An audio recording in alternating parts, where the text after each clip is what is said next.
No assistant lasted a month, until she turned the millionaire CEO's world inside out. Hello everyone. Before we begin today's video, I need your help. We've noticed that the channel is losing traction, and subscribing is one of the best ways you can help us. It's quick, free, and allows us to continue bringing you great content. Your support means everything. Let's keep this channel growing collectively. Thank you very much. Now, let's get back to our main character. No assistant had survived longer than 30 days working for Arthur Collins, the millionaire CEO of Collins and Blake International. His office wasn't just a workplace, it was a pressure cooker. Every desk pristine, every meeting on the dot, every word calculated. This morning was no different until the elevator doors opened at 10:20 a.m. and chaos stepped in wearing a wrinkled skirt and mismatched shoes. Harper Evans was late, and in her mind, if she was going to be late, she might as well walk in like she owned the place. Too bad her skirt kept twisting sideways and there was a flyer from the subway stuck to her left heel. She yanked the paper off just as the receptionist choked on her coffee. Harper Evans, interview for executive assistant. The receptionist blinked at the wall clock. 10 o'clock. I know. Subway stopped. Wrong building name. Spilled coffee on my resume. But you can still read it, Harper said in one breath, trying to smooth her skirt into submission. Mr. Collins doesn't tolerate lateness. Harper smiled. Perfect. I don't tolerate slippery doorknobs. Guess we're even. The receptionist hesitated, then pressed the button on the phone. Mr. Collins, the candidate is here. Oh. 5 minutes later, Harper was standing in an office that looked like it belonged in a museum. Glass walls, walnut shelves, leather chairs, worth more than her entire apartment. Behind the desk sat Arthur Collins, suit flawless, hair immaculate, eyes cold as winter rain. You're late, he said flatly, and you've got lipstick on your tooth. She ran her tongue across her lip, not even trying to hide it. And you've got the mood of a post-apocalyptic movie. Got any streaming recommendations? For a moment, he just stared. Then his gaze dropped to her resume. Crumpled. Blame my backpack. It's vindictive. Incomplete degree. No experience as a secretary. But I'm great at finding lost staplers and I make coffee strong enough to wake the dead, she replied, fighting the nervous flutter in her stomach. Arthur studied her like she was a math problem that didn't quite add up. Why do you want this job? Bills to pay, a cat that eats like a lion, and a gift for getting fired before the trial period ends. He raised an eyebrow. Honesty, that's new. Too honest? I can pretend I live for colorful spreadsheets if you want. Arthur let out a slow sigh, closed the folder, and leaned back. 1 month trial. If you survive, you stay. Survive sounds right, judging by the way your receptionist looked at me. She turned to leave, half certain this was all a joke. Start tomorrow, 8 sharp. Oh, 7:59, she tossed over her shoulder. Just to throw you off. The next morning, the receptionist watched Harper like she was a rare animal. 2 employees in the elevator whispered, Remember Amanda? 3 weeks. Cried the last 5 days. Patricia? 2 weeks. Quit by email at 2 a.m. Susan? 6 days. Ran out at lunch and never came back. Harper pretended not to hear, but her stomach tightened. Her new desk sat right outside Arthur's office, like a control tower or a battlefield trench. At 8:15, Arthur stepped out and froze. Harper was sorting his files into colorful stacks. What are you doing? Creating a system. Green for urgent, yellow for important, blue for when the sun burns out. There's already a system. It's worked for 5 years. Now we have 2. A little competition's healthy. He stared for 3 seconds, then retreated into his office, closing the door harder than necessary. 15 minutes later, the phone rang. Harper picked it up. Collins and Blake International, Harper speaking. How can I make your day fantastic? Silence. Then, this is Johnson. I usually speak directly with Arthur. Oh, Mr. Johnson, you've got a Thursday meeting. Want me to confirm? I need to talk to Arthur urgently about the New York contract. Perfect. I'll transfer you right away. She randomly pressed buttons until the line disappeared. 2 minutes later, Arthur emerged, voice ice cold. You sent Johnson to sales. Oops, still learning. Your phone has more buttons than an airplane cockpit. Johnson is our most important client. He doesn't go to sales when he's calling about legal contracts. Got it. Johnson equals important. Sales equals no-go. She scribbled it on her notepad. Arthur hesitated, then glanced at her oddly. Why did you ask why he sounded nervous? She shrugged. Sounded like a man with a problem, and problems are just stories looking for an ending. Arthur didn't reply. But for the first time, something in his eyes shifted, like maybe this one wouldn't quit in a week.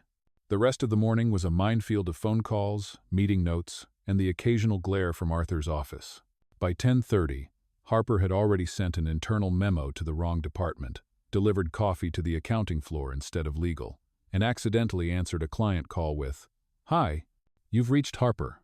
What's your favorite sandwich?" To her credit, she wrote each mistake down in a column titled, "Things Never to Repeat Unless for Comedy Purposes." At 11 o'clock sharp, Arthur's voice cut through the air.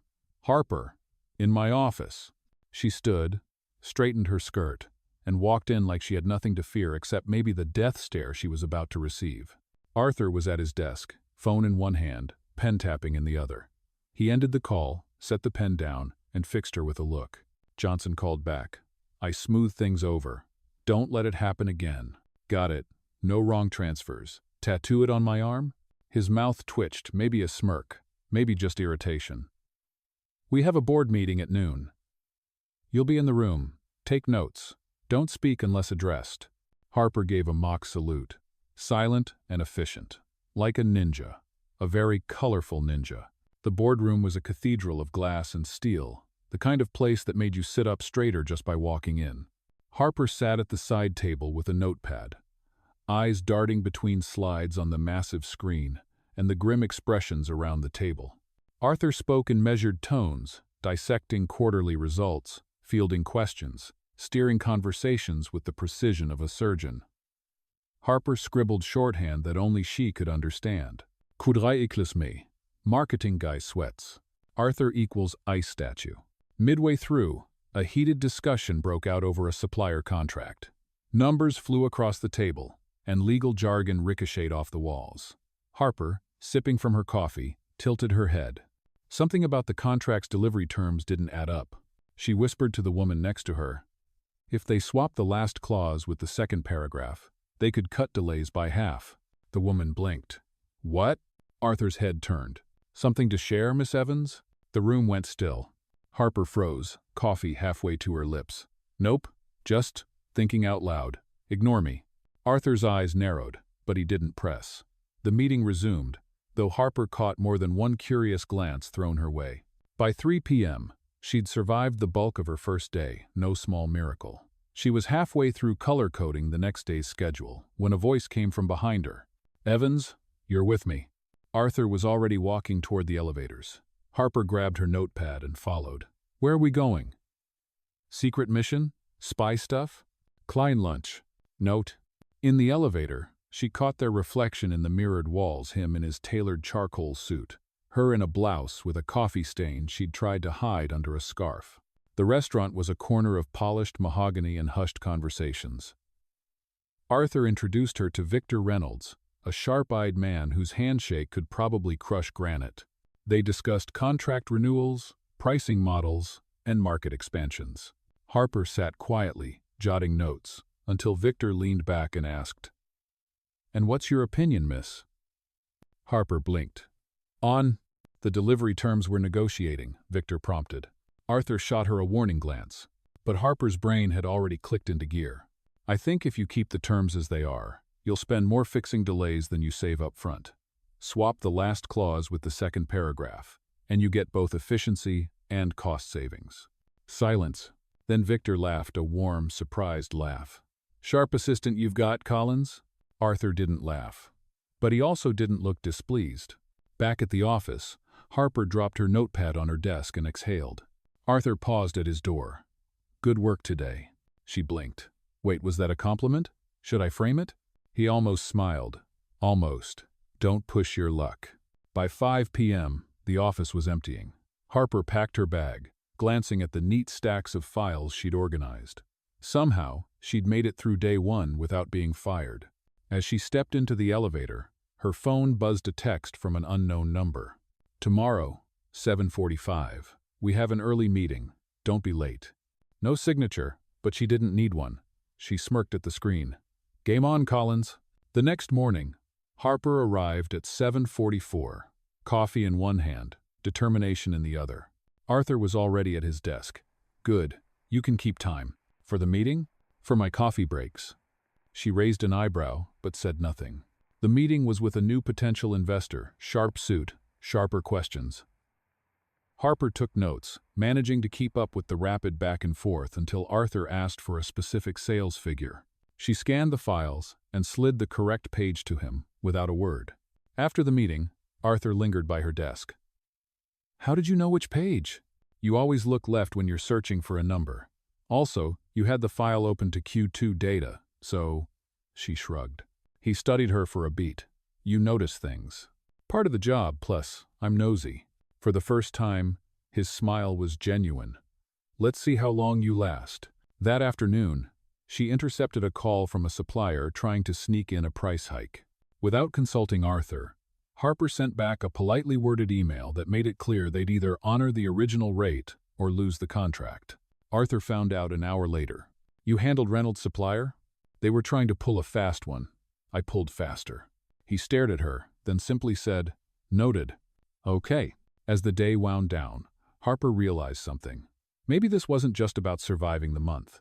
Maybe she could actually change the way this office worked, one colorful file, one risky decision at a time. And from the way Arthur watched her as she left, maybe he was starting to think so too. By the end of her second week, Harper had developed a strange reputation in the office. Half the staff thought she wouldn't last another day. The other half quietly placed bets she might outlive the record. She didn't try to blend in. She laughed too loudly in the break room, asked dumb questions in meetings, and reorganized the supply closet in a way that made sense only to her. And yet somehow Arthur hadn't fired her. Monday morning, the office was buzzing. A major presentation for a high-profile client was scheduled at 9 a.m., and everyone was on edge. Harper was in early, coffee in hand, scanning Arthur's packed calendar. He stepped out of his office, immaculate as always. Evans, you'll be in the boardroom for this. Take notes, and for once don't improvise. She saluted with her pen. Copy that. Silent ninja mode. The boardroom looked like it had been polished for royalty. Laptops open, charts ready, water glasses lined up like soldiers. Arthur stood at the head of the table, running through the first slides with his signature cool precision. Everything was smooth until it wasn't. Halfway through, the client's lead negotiator, a man named Bennett, interrupted. These numbers don't match what we agreed last quarter. Murmurs rippled around the table. Arthur's jaw tightened. The financial officer scrambled through papers, whispering about a drafting error. Harper's eyes darted to the printout in front of her. It wasn't a drafting error, it was the wrong dataset entirely. She'd seen the correct file yesterday while sorting the archives. She leaned toward Arthur and murmured, It's in the folder marked Q3, revised on the shared drive. He glanced at her, skeptical, but typed the file name into his laptop. The corrected figures appeared on the screen a moment later. Arthur's voice was calm when he spoke. It seems there was a mix-up in the print materials. These are the accurate numbers. Bennett scanned the slide, then nodded slowly. That's better. Let's continue. After the meeting, Arthur didn't say anything. Not in the elevator. Not when they stepped back into the office. It wasn't until she was halfway through her lunch at her desk that he appeared, leaning on her cubicle wall. How did you know where that file was? She swallowed her bite of sandwich. Because I filed it. Under a system that apparently no one else understands. His brow arched. You might have just saved that account. She smirked. Should I add corporate lifesaver to my job description? That Friday, Arthur had a dinner meeting with 2 international partners. His usual interpreter had fallen ill, and they were scrambling to find a replacement. I can handle it, Harper offered casually. Arthur's expression was pure disbelief. You speak French? Enough to order dinner and avoid insulting someone's mother. Plus, I took 3 semesters in college before, life happened. He hesitated, clearly weighing the risk. Fine, but if you embarrass me, I'll do it in 2 languages, she said with a grin. The dinner was at a private room in a midtown restaurant, all dark wood and low lighting. Harper sat beside Arthur, translating small talk with surprising ease. She even caught a mistranslation from the waiter about a menu item and corrected it smoothly, earning a smile from one of the guests.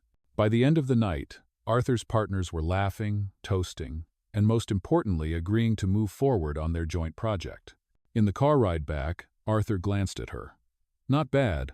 Oh, high praise coming from you. Don't get used to it. But there was the faintest smile on his lips. Week 3 brought storms both literal and metaphorical. A nor'easter swept through the city, delaying shipments and throwing the company's logistics into chaos. Arthur spent the morning on the phone with department heads, issuing orders in his usual clipped tone. Harper handled the incoming flood of messages, redirecting trucks, and rescheduling deliveries like she'd been doing it for years. At one point, she stood in the doorway of his office. Port Authority just called. If you reroute the last 2 shipments through Jersey instead of Brooklyn, they'll hit deadlines. Arthur looked up, clearly surprised. How do you even know that? She shrugged. I know a guy at the Port Authority. We play poker on Thursdays. He blinked. Of course you do. By the 4th week, the impossible had happened. Harper Evans had lasted longer than any assistant before her. Whispers followed her in the hallways now, less about how soon she'd quit, more about what she'd do next. Arthur seemed different. Still sharp, still exacting, but occasionally, just occasionally asking for her opinion instead of barking an order. One late afternoon, as the office emptied and rain streaked the windows, he stepped out of his office. Walk with me. Oh. They rode the elevator down in silence, the city's glow reflecting in the steel walls. Outside, the air smelled of wet pavement.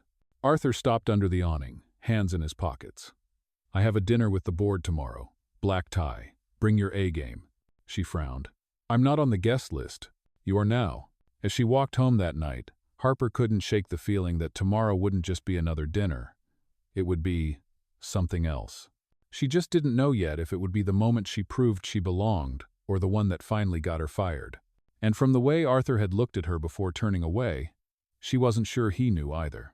Saturday evening, Harper stood in front of her mirror, debating if she'd gone too far with the black dress. Simple cut, modest neckline. But the confidence it gave her? That was loud. She arrived at the venue 10 minutes early, a grand hotel ballroom glowing under crystal chandeliers.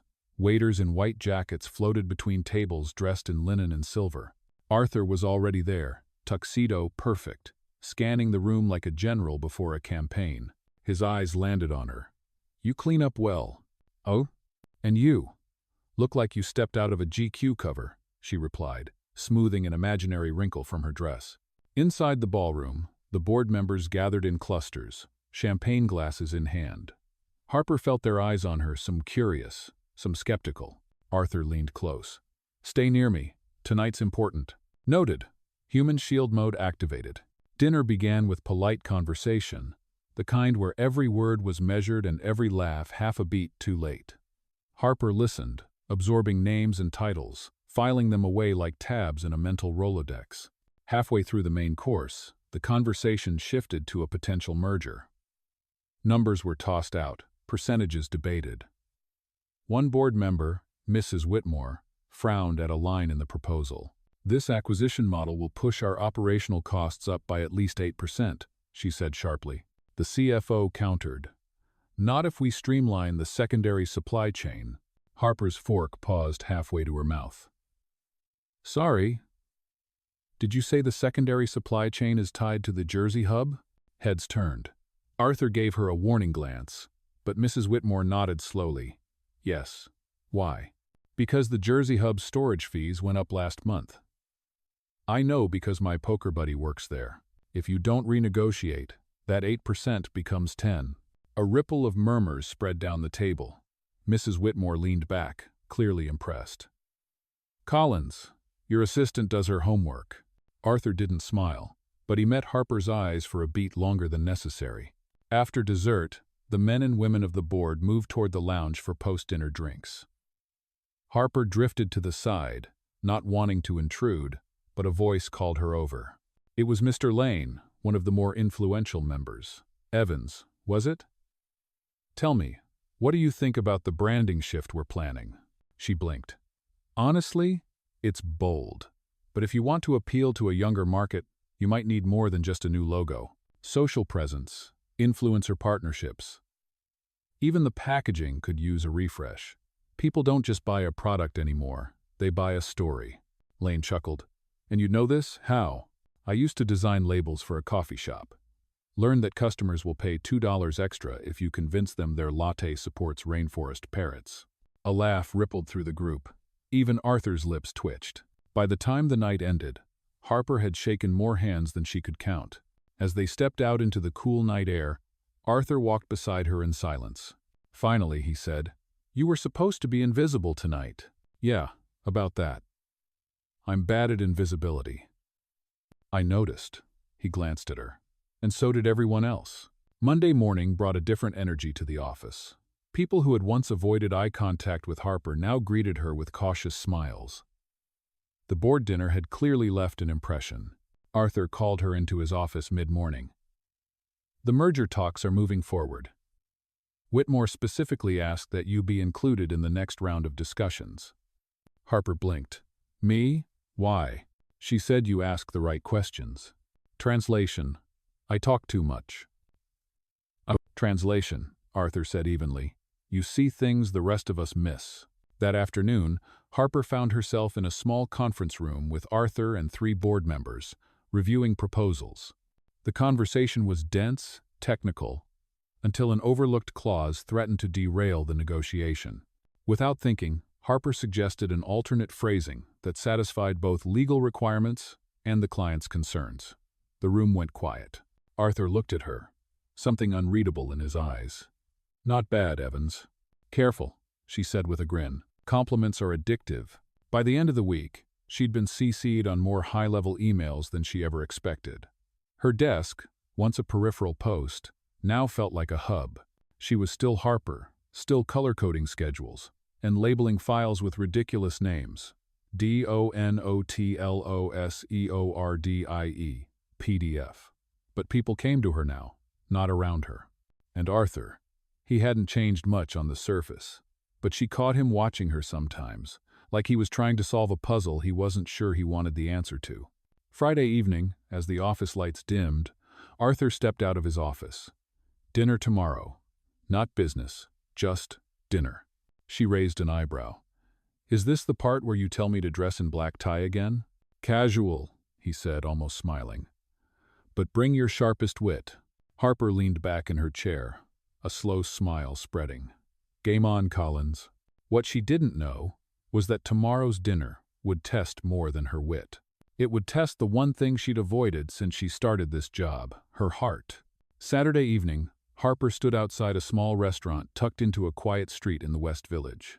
No marble floors, no chandeliers, just warm lights spilling from the windows and the faint sound of jazz drifting into the night. She glanced at her reflection in the glass. Dark jeans, a cream sweater, hair loose. For once, no pencil skirt or corporate armor. Arthur arrived right on time, in a navy button-down and dark slacks. No tie, no cufflinks, just him. "You look different," she said. "So do you," he replied, holding the door open. Inside, the air smelled of garlic and fresh bread. The hostess led them to a corner booth, half hidden from the rest of the dining room. "This is my spot," Arthur said as they sat. "Come here when I need to think." Harper smirked. "So you're letting me into the secret lair?" Big step. The menus were small, handwritten. Arthur ordered a bottle of red without looking. Harper chose pasta. He ordered the same. For the first few minutes, they talked about safe topics, food, the weather, the chaos of the subway. But as the wine glasses emptied, the conversation shifted. Arthur told her about his first job interning at a law firm where no one remembered his name for 6 months. Harper shared stories about working 3 jobs in college and still barely making rent. "You ever think about going back to school?" he asked. "Sometimes," she admitted, "but life doesn't always wait for you to finish your degree." He nodded slowly, as if that resonated more than he expected. The food arrived, steaming and fragrant. Harper twirled her fork through the pasta. "So, why invite me here?" "Not exactly your style, Collins." Arthur's gaze held hers. "Because I wanted to see you without the office, without the job title." She laughed softly. "Careful. You might find out I'm even stranger outside of work. I'm counting on it." They lingered after dessert, the restaurant gradually emptying around them. Harper found herself relaxing in a way she hadn't in weeks. Arthur, for once, wasn't the untouchable CEO. He was just a man who laughed at her sarcastic comments and listened when she spoke. Walking out into the crisp night air, Harper shoved her hands into her pockets. "So, where to next? Rooftop bar? Midnight karaoke?" Arthur shook his head. "I'll walk you home." They strolled through the quiet streets, conversation easy. At her building, she turned to him. "Thanks for dinner." "I didn't hate it." "High praise," he said with a faint smile. For a moment, they stood there, neither quite ready to end the night. Then Arthur stepped back. "See you Monday, Evans." Monday came faster than she expected. The office buzzed with talk of the merger moving to its final stage. Arthur was busier than ever, but Harper caught him watching her once or twice during the day. Quick, unreadable glances. That afternoon, she found an envelope on her desk. Inside was a note in Arthur's handwriting. "Board presentation tomorrow, 9 a.m. You're on the agenda." She blinked. She'd never been on the agenda for anything beyond take notes or fetch files. When she knocked on his office door, he didn't look up from his laptop. "You'll handle the logistics update," he said. "You know the details better than anyone." Her stomach flipped. "And if I mess it up, then you'll learn. But you won't mess it up." The next morning, Harper stood in the boardroom, hands clasped to hide the slight tremor in her fingers. Arthur introduced her with the same calm authority he used for veteran executives. She launched into her update, outlining shipment reroutes, supplier negotiations, and cost savings. She didn't read from her notes, she spoke from memory, from experience. When she finished, there was a moment of silence. Then Mrs. Whitmore said, "Impressive work." Arthur gave a single nod. "Thank you, Evans. That'll be all." It sounded formal, but when she caught his eye, there was something else there, something unspoken. By Friday, Harper was exhausted but proud. She'd survived the week, the dinner, the presentation, and she was starting to realize that whatever this was between her and Arthur, it wasn't just boss and assistant anymore. It was something that could shift everything. By Monday morning, the air in the office felt different. The merger Arthur had been negotiating for months was entering its final, most delicate stage. Every department was on high alert. Harper could feel the tension in every clipped email, every rushed phone call. She was juggling 3 calendars, fielding constant messages, and keeping track of a dozen tiny details no one else seemed to have time for. Arthur stepped out of his office mid-morning, jacket already on. "Evans, you're with me. Final round of talks." Her eyebrows shot up. "Wait, in the room?" "Yes. Bring the logistics reports. And your filter, if possible."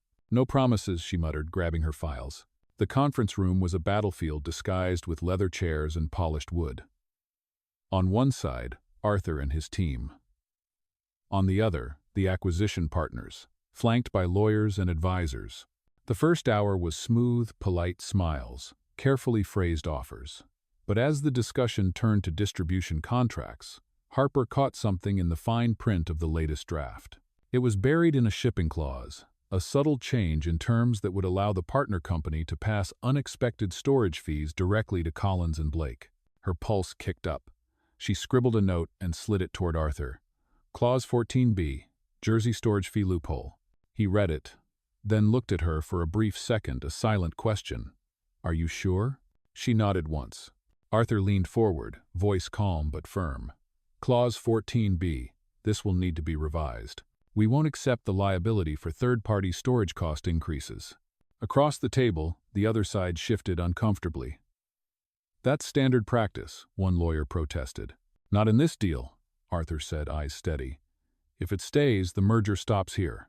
The room went quiet. After a tense exchange of whispers, the opposing counsel agreed to strike the clause. Harper exhaled slowly, not realizing she'd been holding her breath. During the lunch break, Arthur found her in the hallway. "Good catch." She shrugged, trying to play it off. "I read everything. Even the boring parts. Sometimes the boring parts cost millions," he said. "You may have just saved this deal." Harper grinned. "Do I get a bonus?" Arthur's mouth curved in the faintest smile. "We'll discuss it." The afternoon session dragged on, but by 4:30 p.m., the final terms were agreed. The deal was done. Everyone shook hands, smiles all around. As they walked out, Harper felt a strange mix of pride and exhaustion. This wasn't just surviving the month anymore, she'd become part of something bigger. Back at the office, Arthur called her in. He was standing by the window, the city spread out below. "You've done more in 6 weeks than most assistants do in a year," he said without turning around. Harper leaned against the doorway. "Careful, Collins. That almost sounded like a compliment." "It was," he admitted, finally facing her. "You're different." She raised an eyebrow. "Different how?" He hesitated, then shook his head. "Forget it. Just don't go anywhere." "Oh, not planning to," she said softly. That evening, as Harper left the building, her phone buzzed with a text from an unknown number. "Heard you saved the deal today. Drinks on me. Whitmore." She smiled to herself. Word traveled fast. But not everything was champagne and congratulations. 2 days later, a rumor started swirling through the office. Someone on the partner's side was unhappy about the clause being removed. They were looking for leverage, any leverage to push back. Harper didn't know it yet, but she was about to become part of their plan.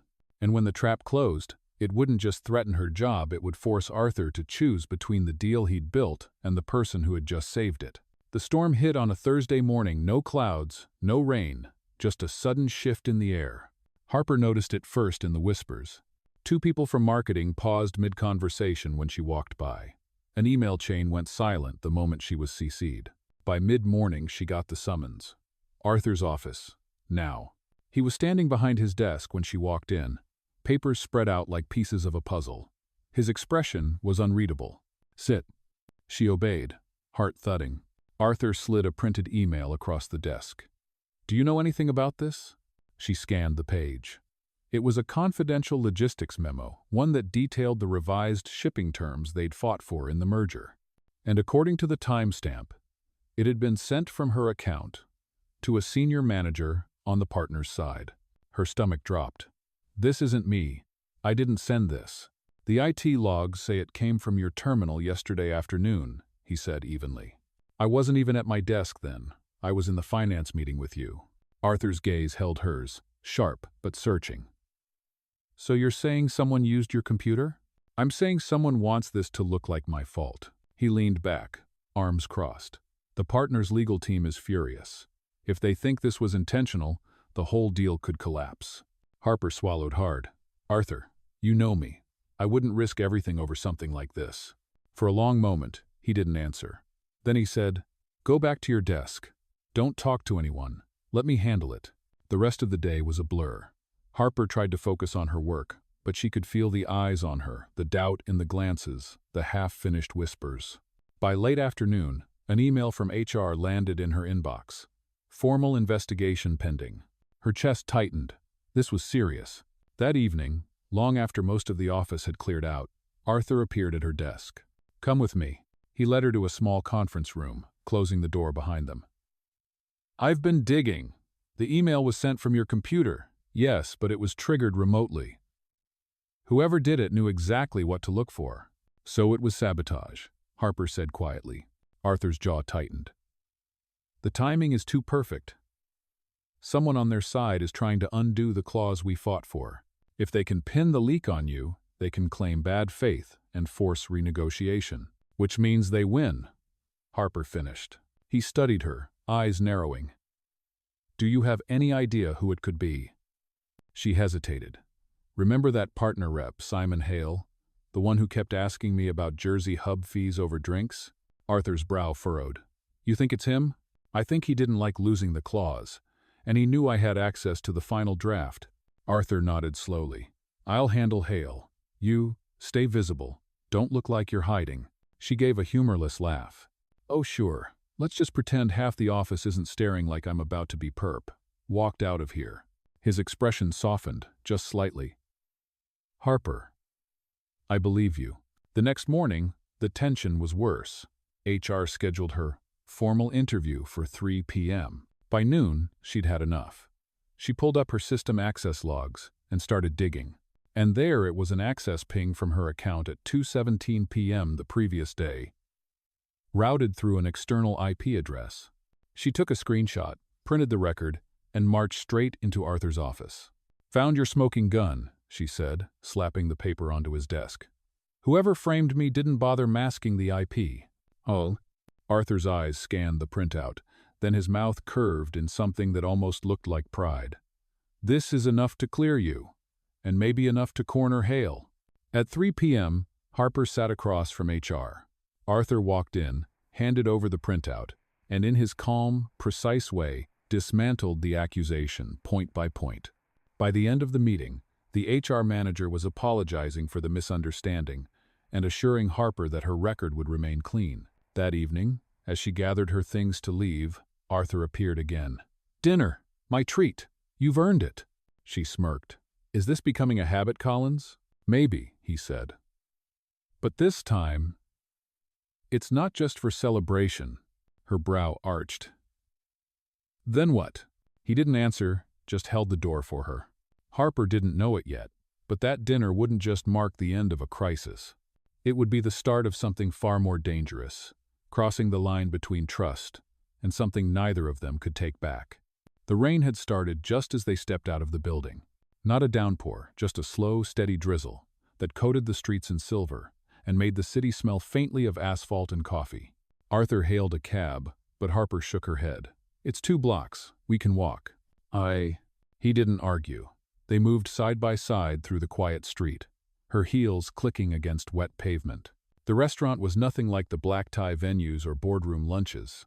It was small, cozy, with warm light pooling across worn wood tables. The kind of place you stumbled into on a cold night and never wanted to leave. Arthur ordered without looking at the menu, clearly irregular. "Trust me," he said when she raised a brow. "I'm still deciding if that's good advice," she replied, hanging her coat on the chair. For the first few minutes, they talked about safe things, the weather, the latest marketing pitch, the chaos of rescheduled shipments. But halfway through the first glass of wine, Arthur shifted the conversation. "You've been here almost 2 months," he said, watching her over the rim of his glass. "That's twice as long as the last 3 assistants combined." Harper smirked. "I should get a plaque." "I'm not joking," he said. "You've changed the way this office runs." She toyed with her fork. "Careful, Collins. If you keep being nice, I might start thinking you actually like having me around." "Maybe I do." The words hung between them, heavier than they should have been. Harper's pulse kicked up. "Is this still a business dinner?" Arthur's mouth twitched. "Depends on the business." The food arrived: pasta tossed with fresh herbs, crusty bread still warm from the oven. Harper took a bite, closed her eyes briefly. "Okay. You win. This is good advice." They ate in comfortable silence for a while, the sound of rain against the windows filling the gaps. When dessert came, Arthur leaned back. "About earlier when you were under investigation. You handled it better than most executives I've worked with." She laughed softly. "That's because I've been in worse situations." His brow furrowed. "Worse than being accused of corporate sabotage? Try working double shifts at a diner where the cook hated you and the regulars called you, 'Hey, Blondie.'" Arthur's lips curved, but there was something thoughtful in his eyes now. "You've had to fight for everything, haven't you?" "Pretty much. Nothing in my life has ever been handed to me." He studied her for a long moment, like he was trying to fit that truth into the version of her he saw every day. When they left the restaurant, the rain had stopped. The air was cool, the streets glistening under the streetlights. Arthur walked her to her building again. This time, he didn't step back right away. "Harper," he began, then shook his head slightly. "Never mind. Good night." "Good night, Collins." Monday morning, things felt different. The merger deal was moving forward again, the sabotage attempt officially dead. But there was an unspoken shift between her and Arthur, an awareness neither of them acknowledged out loud. They worked side by side through the week, their conversations laced with just enough humor to hide the undercurrent. But on Friday, that balance tipped. Arthur called her into his office. On his desk was a new set of proposals this time for a major expansion into a market they'd never touched before. "I need someone to oversee logistics from our side," he said. "Travel included. 3 weeks, maybe more." Harper's brows shot up. "You're sending me? You're the only one I trust to catch the details before they cost us." She tried to keep her voice light. And here I thought you just liked my filing system. Later that night, Harper packed her bag. It wasn't just a work trip, it was the first time she'd be representing the company without Arthur in the room. She didn't know yet that this trip would test more than her skills. It would put her face to face with someone from her past, someone who could undo everything she'd built at Collins and Blake. The flight to Chicago was uneventful if you didn't count Harper's constant rereading of the project brief. 3 weeks in a new city, negotiating with suppliers, overseeing warehouse inspections, and making sure the expansion rollout didn't implode before it started. She'd done harder jobs in her life, but never with Collins and Blake's reputation hanging over her head and Arthur's voice echoing in her memory. "You're the only one I trust." Her hotel was sleek, all glass and chrome, but Harper barely noticed. She checked in, dropped her bag, and headed straight to the first site visit. The warehouse was massive, a maze of shelving and forklifts. The regional manager, a tall, broad man with an easy smile, walked toward her. And then her stomach turned to ice. "Harper Evans," he said, like the name tasted strange. "Didn't expect to see you here." She knew that voice, knew that face. "Caleb," she said flatly. "Guess you're still in the game." Caleb had been her supervisor at a logistics company 5 years ago, the one where she'd quit after a dispute over shady shipping practices. The one who had tried to paint her as difficult when she reported the irregularities. And now, he was in charge of one of the key hubs for Collins and Blake's expansion. They walked the floor, the conversation polite on the surface but razor-edged underneath. "You're here to make sure we play nice?" Caleb asked, feigning innocence. "I'm here to make sure the numbers match the paperwork," Harper replied. "Still a stickler for details," he said with a smirk. "I remember." By the end of the tour, Harper had a list of things that didn't add up: inventory discrepancies, unlogged shipments, and storage charges that looked suspiciously inflated. She sent a preliminary report back to Arthur that night. His reply came within minutes. "Flag everything. Don't sign off on a single item without proof." The next day, Caleb turned up the charm in front of her team, but kept slipping in digs when they were alone. "Funny, isn't it?" he said as they walked the loading dock. "You work hard, climb up the ladder, and still end up answering to someone like Collins." Harper stopped short. "Careful, Caleb. I've got a better memory than you think, and this time, I'm not the one who'll come out looking bad." Midweek, she caught him trying to slip a modified invoice into the approved file. "Nice try," she said, holding up the document. "Wrong date, wrong signature, and you even forgot to change the font. Amateur move." Caleb's smile was thin. "You're making enemies you don't need." "Maybe," she said, walking away. "But at least I'm not making fraud charges." That night, Arthur called. Not emailed, called. "How bad is it?" "Bad," she admitted. "There's padding on the invoices. And if I dig deeper, I'll probably find where the money's going." There was a pause, then his voice hardened. "Stay on it. I'll back you up." By the end of week 2, Harper had enough evidence to put Caleb's operation under a microscope. But she also knew he'd fight back, and he had friends in the regional board who might listen to him more than to her. She forwarded the compiled report to Arthur with one line. "Ready for next move." His reply was short. "Coming to Chicago." Harper wasn't sure if that made her feel relieved or nervous. Because if Arthur was coming in person, it meant 2 things. Caleb's days were numbered, and the unspoken tension between her and her boss was about to get a lot harder to ignore. Arthur's arrival wasn't announced. No press release. No grand entrance, just a black sedan pulling up outside the Chicago hub at 8 a.m. And Arthur Collins stepping out in a charcoal suit that made the warehouse manager stammer his own name. Harper spotted him from across the floor. "You could have told me you were coming." "And missed the element of surprise?" His eyes scanned the building. "Where's Hale?" "Sorry, Caleb." "In his office, probably pretending he's busy." "Let's fix that." They walked together, the air between them taut.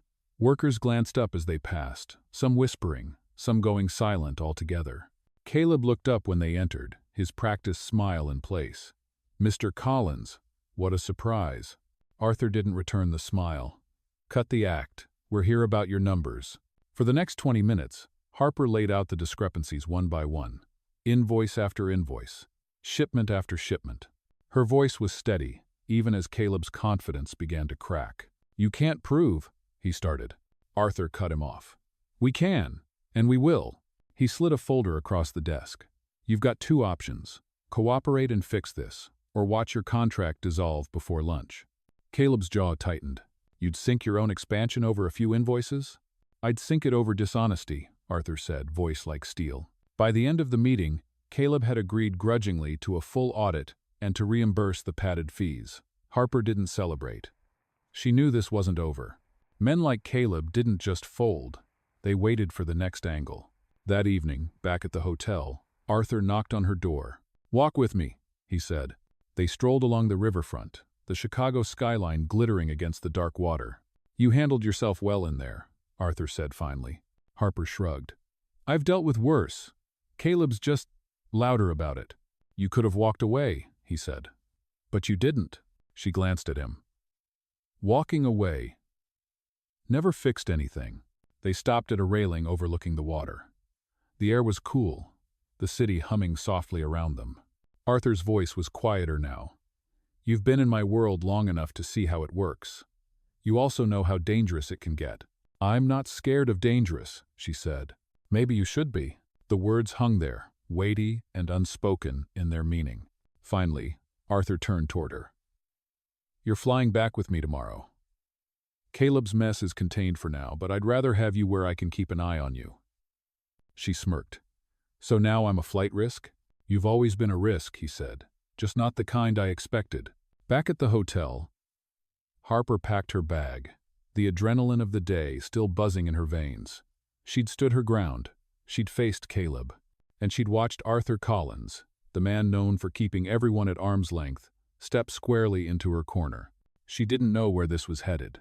But for the first time, she wasn't afraid to find out. The flight back to New York was quiet. Arthur worked through most of it, laptop open, eyes fixed on spreadsheets.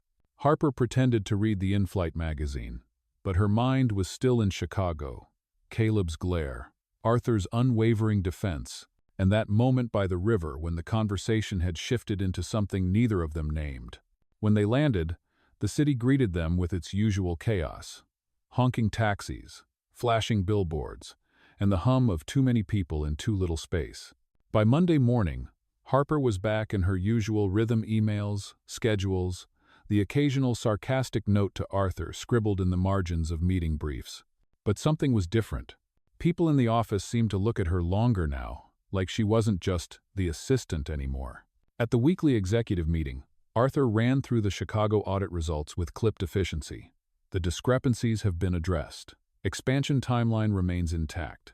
Then, unexpectedly, he added, "This wouldn't have been possible without Evan's work." Heads turned. Harper kept her expression neutral, but inside, she felt the room shift. Recognition wasn't something Arthur handed out freely. After the meeting, she found a post-it on her desk in his handwriting. "Don't let it go to your head." She smirked, scribbled back, "Too late."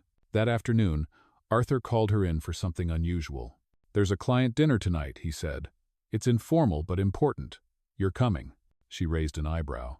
"Important enough for me to play the role of charming conversationalist? Important enough for me to want someone there who actually listens."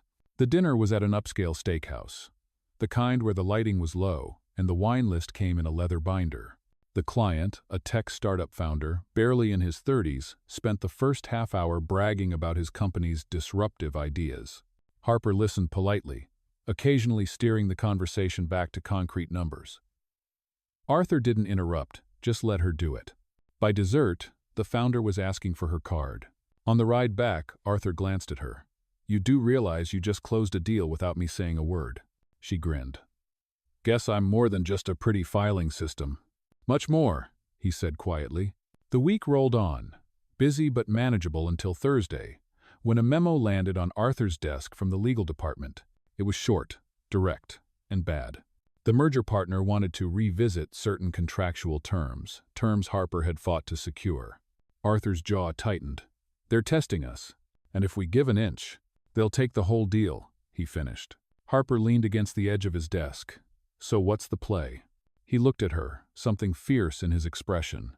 "We fight. And this time, Evans, we make sure they regret trying." The next morning, the war room was ready. Arthur had cleared his schedule, summoned the top brass, and filled the glass-walled conference room with enough caffeine to power a small army. Harper stood at the far end of the table, her laptop open, eyes scanning the files like a general surveying a battlefield. "This isn't a renegotiation," Arthur began, voice even but sharp. "It's a pressure play. They think we'll cave to keep the timeline. We won't." A junior exec cleared his throat. "Sir, delaying could cost us?" "I'm aware," Arthur cut in. "But so will rolling over." Harper slid a packet across the table. "Here's what they're after, 3 clauses. If they pull them, they save millions on their end, and we eat the losses." Arthur glanced at her, a silent acknowledgement. "And your recommendation?" She met his gaze. "We push back. But we also give them a concession. Just not the one they want." Hours passed in a blur of strategy. Harper was in and out of the room, pulling data, making calls, digging into old agreements until her eyes ached. By late afternoon, they had a plan.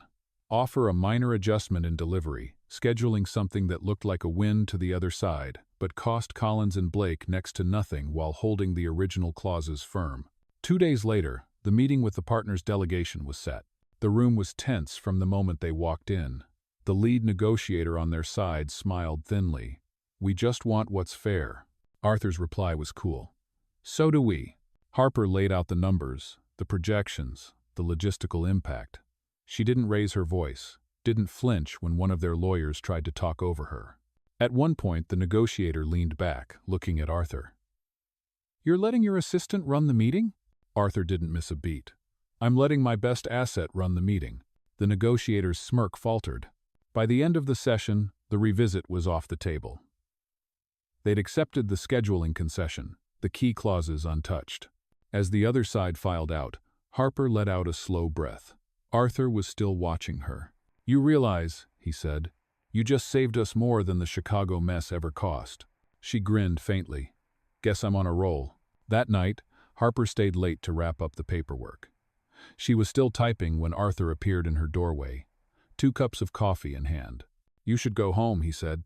"Pot, meet kettle," she replied, nodding at the files under his arm. He set 1 cup on her desk. "For the record, I wasn't exaggerating in there. You are the best asset I've got." She looked at him, really looked, and wondered how much longer either of them could pretend this was just business. It was close to midnight when Harper finally shut down her computer. The city outside the windows was a smear of lights and shadows, the kind of view that made you forget time entirely. She just slung her bag over her shoulder when her phone buzzed. "Arthur Collins." "Evans," his voice came through, lower than usual. "Where are you right now?" "Just leaving the office." "Why?" A pause. "I need you to meet me. Now. I'll text you the address." "Is this work?" Another pause. "Not exactly. But I wouldn't call if it wasn't important." 10 minutes later, Harper was in a cab heading toward a part of the city she didn't usually visit. Narrow streets, old brick buildings, neon signs humming in the drizzle. Arthur was waiting outside a dimly lit cafe, coat collar turned up against the wind. "What's going on?" she asked as she stepped out. He glanced over his shoulder before speaking. "I needed a second set of eyes on something, somewhere private." Inside, the cafe was nearly empty. They took a table in the back, away from the windows. Arthur slid a manila envelope across to her. "Read." She pulled out a stack of documents: shipping manifests, payment receipts, internal memos. "These are from the partner company," she realized. "Where did you get these?" "Doesn't matter," he said. "What matters is that they don't match what they've been giving us." Harper flipped through the pages, her mind racing. "They've been running parallel books. This could void the entire contract." Arthur nodded once. "Which is why we're not letting it out of our hands until we decide how to use it." She looked up at him. "You brought me here because you don't trust anyone else." "I brought you here because I trust you more than anyone else," he corrected. For a moment, the noise of the cafe faded. It was just the two of them, the envelope between them, and 1,000 unspoken things in the air. "So," Harper said finally, breaking the tension, "what's the plan?" Arthur's mouth curved faintly. "The plan is, we make them think we haven't noticed. Not yet. Gives us time to prepare our move." They spent the next hour going through the documents, piecing together the timeline of the deception. Harper took notes, organized files, Asked questions Arthur didn't need to answer twice. When they finally stepped back out into the cold night, it was well past 1 a.m. Arthur walked her to the curb. "You're sure you're okay getting home?" She smiled tiredly. "I'm fine. This isn't my first late night in the city." "Still," he said, holding the cab door for her. "Text me when you get in." Back in her apartment, Harper dropped her bag and sat on the couch, the envelope still in her hands. Whatever game the partner company was playing, they had just handed her and Arthur the winning card. She also knew this working this closely with him, keeping secrets that powerful, was a line you couldn't uncross. And somewhere deep down, she wasn't sure she wanted to. Harper barely slept. When her alarm went off, she was already awake, the manila envelope sitting on the coffee table like a live wire. By the time she walked into Collins and Blake, she'd memorized every page. Arthur was in early too, suit jacket off, sleeves rolled. He looked up as she stepped in. "You've read it all?" "Twice," she said, setting the envelope on his desk. "We have them dead to rights." Arthur leaned back in his chair. "Then it's time to set the trap." He pulled a whiteboard closer, uncapped a marker. "Step 1, we act like nothing's wrong. Keep every meeting, return every call. Smile like we're still playing nice." Harper nodded. "And step 2? We give them rope," he said. "Let them keep falsifying until the number is so big, they can't talk their way out of it." The first move came in the form of an email Harper drafted. A routine request for updated shipment manifests. She made sure it sounded casual, even adding a friendly note about hoping their transition period was going smoothly. By lunch, the reply came in manifests already altered, the same discrepancies running through them.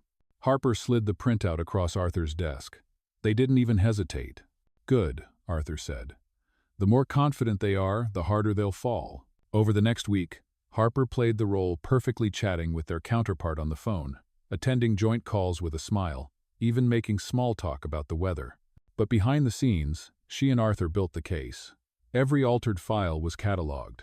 Every conflicting invoice was matched to its real counterpart. Late one evening, Harper looked up from the mountain of papers. "We could take this to the board right now and win." Arthur shook his head. "Not yet. Timing is everything." That timing came faster than expected. The partner company requested a private meeting in New York, claiming they wanted to strengthen collaboration. Arthur agreed and set it for the following Thursday. The night before, Harper was in his office, finalizing the presentation that would look completely ordinary until the last 5 slides. Arthur glanced over her shoulder. "When we drop this, they'll know we've been watching them for weeks." Harper smiled faintly. "That's the fun part." Thursday arrived. The partner delegation sat across the table, all smiles and handshakes. The first half of the meeting was cordial, almost boring. Then Arthur gave Harper a nod. She tapped the laptop, and the screen behind her shifted, showing the first altered manifest. Then the real one. Then the altered invoice. Then the real one. By the third slide, their smiles were gone. By the fifth, one of their lawyers was whispering urgently to another. Arthur's voice was calm, almost conversational. "We've been patient. We've documented every incident. You have exactly 2 choices. Restore the original contract terms in full, or we take this to the board and the press." The room was silent for a beat. Then the head of their delegation exhaled slowly. "We'll restore the terms. Today," Arthur added. "Today," they echoed. When the meeting ended, Harper was the last to gather her things. She glanced at Arthur. "You didn't just win, you buried them." His gaze held hers. "I didn't do it alone." The office felt different the next morning. Not louder, not busier, just lighter. The air carried that rare mix of relief and satisfaction you only got after a win that no one outside the room would ever truly understand. Harper was at her desk early, nursing a coffee, when Arthur walked past on his way to his office. He didn't stop, didn't say anything, just tapped the corner of her desk twice with his fingers. A quiet acknowledgement. By noon, the board had signed off on the reinstated contract terms. The deal was officially safe. No leaks, no headlines, just business as usual on the outside, and a silent victory on the inside. Harper spent most of the day clearing the backlog of smaller tasks that had piled up during the fight. But she couldn't shake the strange sense that something was still hanging between her and Arthur, like a thread neither of them had pulled. Around 5, she got a calendar notification. Dinner, 7 p.m., Le Rivage. No explanation, just the time and place. When she looked up, Arthur's office door was closed. Le Rivage was one of those quiet French restaurants tucked into a side street, white tablecloths, candlelight, and the low hum of a piano in the corner. Arthur was already there when she arrived, standing to pull out her chair. "This isn't work," he said as she sat. "No files? No negotiation strategy?" she teased. "Not tonight." For a while, they just talked. Not about mergers or contracts, or the next crisis, about travel, favorite books, the best cup of coffee in New York. At one point, she laughed at something he said, and he just watched her for a moment, like he was memorizing the sound. When dessert came, Arthur's tone shifted. "You've been here almost 3 months now. Is that a record?" she asked lightly. "It's more than that," he said. "You've changed the way I work, the way I think." Her pulse picked up. "Arthur," he shook his head, "I'm not good at this, but I need you to know whatever happens next. I don't want you anywhere else but here." The words sat between them, heavier than the candlelit air. Harper didn't know what to say, so she didn't. She just held his gaze, letting the silence speak. After dinner, he walked her to her building. The street was quiet, the city's usual roar muted to a distant hum. At the door, he hesitated. "Good night, Evans." "Good night, Collins." She stepped inside, but before the door closed, she looked back. He was still there, hands in his pockets, watching her. In that moment, she realized something. This job had started as a challenge to survive. Somehow, without meaning to, it had become the place she belonged. And maybe, just maybe, the man she belonged with.